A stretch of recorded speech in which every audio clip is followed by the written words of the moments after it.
Hi guys, welcome back with me again in this channel. In this video, I'm going to show you how you can remove background noise on your videos using Filmora.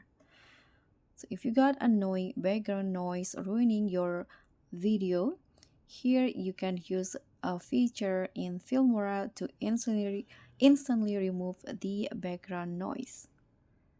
So you can just open Filmora on your mobile and then open the video that you want to edit.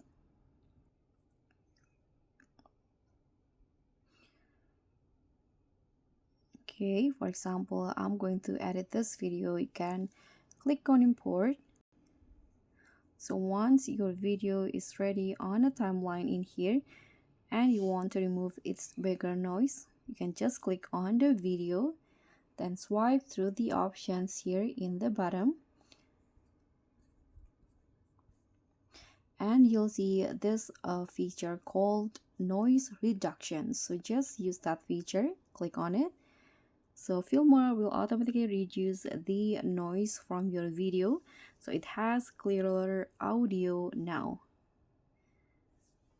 Then you can just continue your edit or click on export when you're done. Then that's very much all.